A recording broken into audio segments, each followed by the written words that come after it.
Meanwhile, the Serbian population of Mostar, the capital of Herzegovina, was virtually eliminated in violent attacks by combined Muslim and Croatian forces in June of 1992. But with the exception of the British Guardian, this event went unnoticed in the West. Mostar presented an enormous problem because it was even more dangerous than Sarajevo. In fact, there are many in the United Nations and those observers within Bosnia who say that the situation in Mostar was far worse than Sarajevo, if that's possible. It almost seems hard to imagine. Some of the worst atrocities were undertaken by Muslim paramilitary units in eastern Bosnia against Serbian villages such as Kamenica and Milici. Bloody Serbian reprisals in Srebrenica made international headlines in 1995, but for the first 3 years of the war, Srebrenica was the stronghold of Muslim warlord Nasser Oric, who drove out the Serbian population and carried out scores of massacres against surrounding villages, including the killing of 500 Serbian civilians on Orthodox Christmas Eve in 1993. That by acquiescing in the Croatian government's seizure of Sector West, the U.S. had, quote, in effect given the green light to the Bosnian Serbs to attack Srebrenica and Zepa. When Muslim paramilitary leader Nasser Oric launched an attack from Srebrenica against the Serbian village of Višnica, this time the surrounding Serbian forces counterattacked Srebrenica, entering the city. It is well known to anybody who has followed this that Oric was launching repeated attacks out of a supposedly demilitarized zone against the surrounding Serbian areas around the Srebrenica enclave, to the point where, after repeated warnings, the Serbs simply could not allow him to continue to do that and decided to take the town. Oric and several thousand of his soldiers fled across Serbian-held territory to the town of Tuzla several days before Serb forces entered Srebrenica and Zepa. Muslim women and children in Srebrenica were placed on buses by Serbian forces and sent to safety in Tuzla. But between 1,000 and 2,000 Muslim men were captured by the Serbs, who blamed them for participating in a string of massacres led by Nasser Oric. A Croatian soldier, who claims to have fought with the Bosnian Serbs, testified at The Hague that he took part in the execution of 1,200 Muslims, although the number of bodies recovered from the site was 200. UN Ambassador Madeleine Albright, however, used greatly inflated numbers to describe Serbian reprisals at Srebrenica. According to the International Committee of the Red Cross, thousands of Muslim men, allegedly missing, were found serving in Muslim army units near Tuzla. Washington Post reporter John Pomfret reported that 4,000 armed Muslim soldiers had escaped to a town near Tuzla. Yet these same soldiers were still being included in official reports years later as missing Muslims from Srebrenica. Secretary Albright in particular was very insistent on using such numbers like 8,000, 10,000 Muslim men and boys who were executed in Srebrenica by the Serbs. There's simply nothing to document those numbers. During the first year of the Bosnian War, by all accounts the bloodiest period of the conflict, the Bosnian government placed the number of dead at 17,000. Within just 2 months, however, Bosnian government officials began using a figure of 200,000 killed. This huge increase in deaths came in the dead of winter, when fighting had virtually ceased in the mountainous terrain.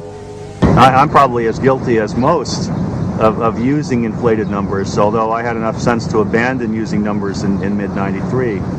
In a groundbreaking article which appeared in the New York Times Sunday magazine in the fall of 1994, George Kenney criticized the way inflated casualty reports were used by most major news organizations. A number of very high-profile journalists quickly picked up Bosnian government numbers and began to use them routinely. John Burns of the New York Times, Carol Williams of the LA Times, even John Pomfret of the Post, who's normally a very cautious journalist, got in on this after a certain period. So with these very well-respected journalists saying, okay, there have been 150,000, 250,000, 200,000, whatever, people killed, those were the numbers that stuck. While the Bosnian government was using a figure of 200,000 deaths, international Red Cross observers on the ground were coming up with more realistic figures. The International Committee of the Red Cross internally, and they've made it very clear that they're not going public with this, but their analysts were quite eager to talk with me and to be straightforward about their analysis. Their numbers are the lowest of any. They say 20 to 30,000 total with an upper limit of 35,000. The figures now, it depends who you want to hear and believe. It's ranging around 300,000. Probably the truth of the matter is you'll be hard-pressed to find more than 30,000 graves. It's been exaggerated by that percentage. Now, the European military intelligence would say, let's add in every possible hypothetical number of people that could be killed, and they get up to about 60,000. The U.S. intelligence community was sort of agnostic, saying the tens of thousands, but they didn't want to commit to any particular number, even unofficially. As the U.S. government began to more actively assist Muslim and Croat forces, British intelligence accused the American CIA of doctoring intelligence reports to justify American intervention. The CIA did a report that said 90% of the ethnic cleansing had been done by Serbs in Bosnia-Herzegovina. We now know that that study was only done in areas now held by Bosnian Serbs. Serbs who were expelled from Muslim and Croat areas were not included in the CIA report, even though international agencies stated that 40% of the refugees from the war were Serbian. Unless one assumes that the vast majority of Serb refugees left voluntarily and were not victims of ethnic cleansing, there's a very large disparity in the figures. The study itself does not represent what actually happened throughout Bosnia-Herzegovina because it was not done in the other areas. But to acknowledge that ethnic cleansing has taken place on all sides in the struggle would muddy the waters. It would cast doubt on the status, for example, of the Bosnian Muslims as pure victims and the Serbs as pure aggressors. The Bosnian government also used highly inflated numbers for incidents of rape. We are talking about rape camps in which 14 to 30,000 women were raped and are being raped as we speak now. Newsweek reporter Alexandra Stiegelmeier used the same numbers, but acknowledged she had no evidence to back up claims that 30 to 50,000 women had been raped in Bosnia. Do you believe the numbers are credible? They seem very high to me. And I don't believe the sources, because as I've investigated them, they always go back to one government or another. A European Community Commission, which estimated that 20,000 women had been raped, dropped this claim from its final reports. After an exhaustive investigation, the UN concluded that 2,400 rapes had been committed by all three sides in the Bosnian conflict. The Muslims have been represented as the victims and the Serbs as the aggressors. It should be remembered, however, the first blood shed in the struggle was Serb blood. 2 Muslim gunmen and 1 Croat stalked a Serb Orthodox wedding party in the heart of old Sarajevo. The father of the groom was killed. The Orthodox priest was wounded. The killing of Nikola Gardovic on March 1st was a prelude to the war in Sarajevo. Despite promises from the government, the killers, who were well known, were not arrested. The following day, roadblocks were set up by both Muslims and Serbs. Unable to protect their civilian population, Serbs began to insist that predominantly Serbian areas of the city be controlled by their own police, or that Sarajevo become a UN protectorate. Muslims insisted on the Izetbegovic government's right to control not only Sarajevo, but all of Bosnia. To get the West to intervene, they needed to persuade Western public opinion that the Serbs were aggressors. This is part of our history, it's part of our culture, it's promoted by the entertainment industry, and so in the scene of Bosnia we had to have a good guy and a bad guy, and we like to have a victim. So it was very easy there to say, wait a minute, the Muslims are the victims, the Serbs are the bad guys, and the Croatians are kind of the good guys because they're like us, and so on. There was a sense that some of their reporting was censored to a certain line which was anti-Serb, as opposed to actually trying to create balance of what the Bosnians were doing at the same time. The press would have us believe that the Serbs have seized 2/3 of Bosnia. The fact is the Serbs have lived in that territory for 1,500 years. Another fact is they are farmers and they are spread all over the landscape, so they have always been on 2/3 of the landscape. The statement that has become an absolute cliche that the Serbs have taken over 70% of Bosnia. Again, the underlying assumption is that there were no Serbs in Bosnia before the conflict started, when in reality much of the land of Bosnia was Serb land before the fighting ever began. Today in Vlacenica, 100 kilometers northeast of Sarajevo, the Serbs of the surrounding area have come to mourn and to bury their dead.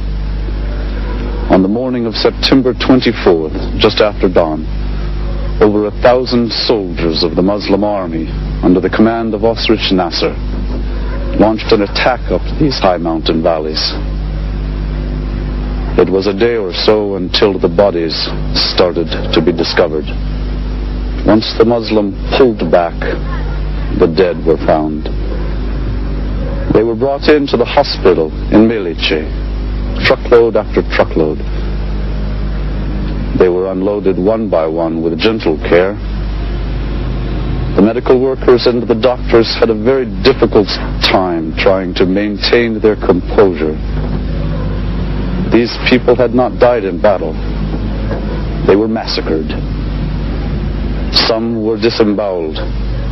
Others were beheaded. Many were stabbed multiple times in the heart. Eyes were gouged out. Many were set aflame. It is difficult for the family members that came to identify most of their loved ones. They are so disfigured. Many of the men had been forcibly circumcised. There is heartbreak today in this area, but there is still great fear because many of the villages are still under the control of the Muslim. And the Serb of this area is afraid that when the Muslim does pull back or is driven back, that more dead shall be found. They asked, is this jihad? Is this an example of holy war? Richard Ross, Vlacenica, Republic Srpska. Leđa, da sam dole mene, povali ga na zemlju i rekli meni, ali je kolje. Ako neće klati, onda će mene zaklati. Ja sam rekao, ja odustajno, a neću ništa sigurno. Jeste zaklali tog čovjeka? Ona rečeno, jesam. Kako ste ga zaklali? Bile smo ruke vezane iza leđa. I? Nož sam uzeo u desnu ruku, a lijevu ruku sam stavio njemu na usta. Zašto mu sam?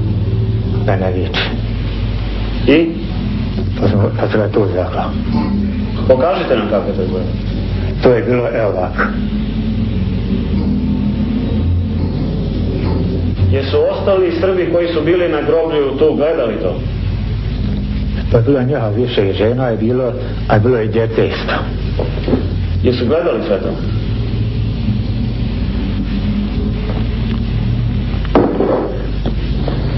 Pa smo otac. Kako se zvao taj Srbin koga ste na groblju zaklali? Milan Mitrić. Milan Mitrić koga ste zaklali na groblju imao i porodicu. Čeri, koliko ih imao? Imao je 3 čerke. Šta je bilo s njima? Ona se bila silovati. Ko ih je silovao? Od 12 godina silovo je Većer Hočić. Ovo drugu? Treća je bila, imala 13 godina. Ko je nju silovao? Ene Savović. A ovu treću? Ona je imala 14 godina, to sam silovao ja. Je li ima majka bila tu dok ste silovali? Majka je bila tude. Je li gledala to? Jeste. Jesu one vikale, jesu se opirale? Jeste. I šta ste vi uradili? Jeste ih tukli? Zaklali smo jednu godinu. Nakon silovanja ste ih zaklali? Da. Koju ste vi zaklali? Matera, to je djece. Kako ste zaklali? stavili ruku na usta pa i zaklo. Čime? Nožem. A ove ostale koje je zaklao? Nećeš hodit, Enes hodit i si odmrćin. Koliko ste zaklali tad Srba u Kostošu? Ne mogu da se sjetim, a možda sam tako otprilike. Otprilike koliko? Mogu tako sve da sastavim, sve da izbrojeno. To bilo negdje 60-70 duša je bilo. Tog dana ste zaklali? Da. Owen quickly learned that Muslim forces routinely staged incidents to turn world opinion against the Serbs. Media reports, for instance, had accused the Serbs of targeting Koševo Hospital in Sarajevo. The UN monitors actually saw a mortar crew come into the hospital in Bosnian government military forces uniform and fire over the Kosovo hospital into an area, presumably Serb. The mortar was packed up very quickly. Television crew arrived, set up in the grounds of the hospital. A few minutes later, retaliatory fire from the place where the mortar came, and of course landed on or near the hospital, all filmed on television. Owen learned a strongly worded letter had been sent to the government of Alija Izetbegovic by the UN commander in Sarajevo, General Philippe Morillon, stating, quote, "I now have concrete evidence from witnesses of this disreputable and cowardly act. I must point out to you the harm that such blatant disregard for the Geneva Convention does to your cause." But there was, in fact, little damage to the Bosnian Muslim cause, because the UN did not make the letter public. When I said to General Morillon, who's, I think, exceptionally able soldier in every way, well, why don't you make this public? He shrugged his shoulders in a sort of Gallic way, and he said, we have to live here. Such caution was warranted. There were 3 attempts against the life of General Morillon, which he attributed to Muslim forces.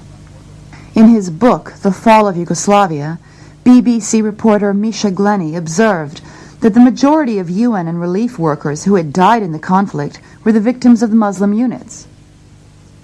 The Bosnian government was quick to understand that most of the world viewed them as innocent victims.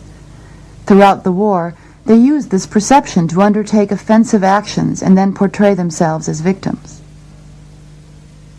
Lord Owen and UN mediator Cyrus Vance found that their efforts to negotiate a compromise to end the conflict were undermined by the propaganda war that targeted U.S. public opinion. In America, they have a press and a television presentation that is still cowboys and Indians, good and bad. They like to see things in simple terms, there's no doubt about that. And it's been helped by some very strongly motivated propaganda. There's a propaganda war as well as an actual physical war. And then there were some spectacular events which made good television and which were used effectively to totally discredit and demonize the Serbs. Psychological operations and psychological warfare are the dynamic elements of a psychological strategy. For want of a better word, this is image manipulation, of which propaganda is a big part. You also have agitation propaganda, which involves the actual creation of incidents to get media attention. In the Bosnian capital Sarajevo this morning, a moment of terror, just seconds after Serbian mortar shells landed there. The mortar landed within yards of the presidential building where the British Foreign Secretary, Douglas Hurd, was having talks. But the mortar shells were not fired by the Serbs. French UN soldiers and a Canadian sergeant described the incident to Newsweek's military correspondent, Colonel David Hackworth. The Minister of State for Great Britain was meeting with the president of Bosnia, and the minute the ceremony was over, they were rushed into a bunker, and it was mortared.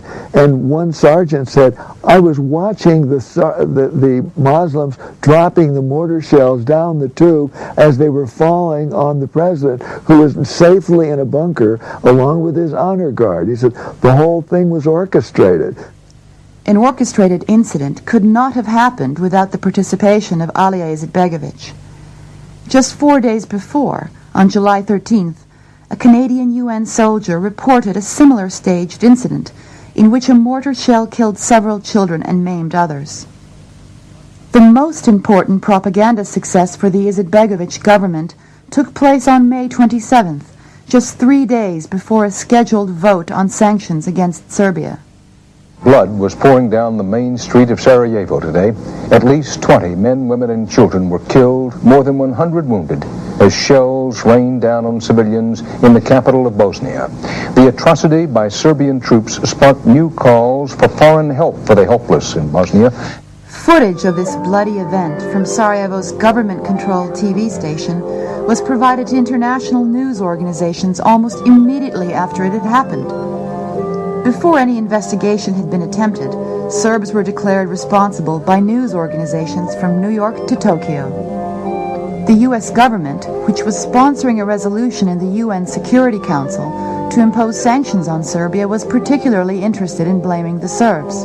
Muslims are being killed in Bosnia and Herzegovina, and this government has tried to demonstrate to the Muslim world we care about that and want to try to do something about it. But were the Serbs really responsible? A wealth of evidence suggests otherwise. Indeed, no shelling had been reported that day by the UN until the marketplace explosion. More importantly, the physical evidence failed to confirm the initial reports of a Serbian mortar shell. Dr. Borisa Starovic, the dean of the Sarajevo Medical Faculty, who treated victims of the Breadline massacre, wrote later in the American journal Chronicles, quote, "I found it very odd that there were no lacerations or puncture wounds on any of the victims. Neither were there any head or chest wounds, only trauma to the lower extremities. The wounds were obviously not caused by artillery shells. They were the result of pre-planted demolition charges." A classified report by UN Commander Satish Nambiar to UN headquarters in New York, obtained by the London Independent 3 months later, stated that the Breadline massacre and a number of other bloody incidents had in fact been linked to Muslim forces loyal to Alija Izetbegovic. Other details confirming a staged incident began to emerge as witnesses came forward. The announcement of free bread had been broadcast 5 times the previous day on the Muslim radio station Hayat. But when the crowd gathered the following day, they were left waiting for bread that never arrived, while Muslim officials blocked off the street, according to witnesses who were standing in the breadline. Bile su pripremljena i sanitetska kola i televizijska i to je sve bilo režirano. Witnesses also observed a 2-person television crew taking cover in a nearby doorway, the entrance to the publishing company Svietlost, just before the explosion in the breadline. They were in position to film the gruesome scene almost immediately. There were suspicions because the media happened to be there. The street had been closed off, then it was open, the bread line formed, and then there was an explosion. In fact, 3 major staged incidents would take place in marketplaces within a 2-block radius of the breadline bombing. Each would affect the international response to the war in Bosnia. We've found in this particular conflict that these incidents occur invariably before a major decision is due to be made by the United Nations, by the European community, or by within the peace talks and something of that nature. So what we have is an incident in which a number of Muslims get killed, the Serbs are blamed, the peace process breaks down. So peace accords are never reached because there is always this incident to break up the momentum. On February 5th, the Markale marketplace exploded, killing 68 people and injuring several hundred others in downtown Sarajevo. As the dead were being carted away for burial, the crucial question was who was responsible for this brutal act of terrorism? If the Serbs were responsible, an American-sponsored UN resolution gave NATO the power to bomb Serbian targets. The U.S. State Department was quick to blame the Serbs. Frankly, it is very hard to believe that any country would do this to its own people, and therefore, although we do not know exactly yet what the facts are, it would seem to us that the Serb and the Bosnian Serbs are the ones that probably have a great deal of responsibility. Nice to see you. Senator Dole put pressure on the Clinton administration to act by declaring the Serbs guilty and visiting the ruined marketplace. But both NATO and UN sources obtained evidence that suggested Muslim forces were behind the explosion. General Charles Boyd, who directed NATO's intelligence, concluded that Muslims had staged the incident to force NATO into bombing the Serbs. Sir Michael Rose, the UN's new commander in Sarajevo, reached a similar conclusion. In the report made public, the UN stated that the mortar shell which exploded in the marketplace could have been the responsibility of either Muslim or Serbian forces. In his book, Balkan Odyssey, Lord Owen writes that a senior ballistics expert in Zagreb had studied the likely trajectory of the shell and indicated the trajectory was, quote, more likely to be 1,100 to 2,000 meters from the impact, and this would tend to indicate that the mortar had been fired from a Bosnian government position. I was in receipt of privileged information, really, and I was not going to reveal what was the suspicion. But what I did want was the UN in New York to come under questioning about who was responsible for the bomb. Owen, who was trying to force Serbs and Muslims to agree on a settlement to demilitarize Sarajevo, suppressed the report. He wrote later that the slightest public hint that the Muslims were involved in the Maragha marketplace massacre would have led Bosnian government representatives to boycott the negotiations.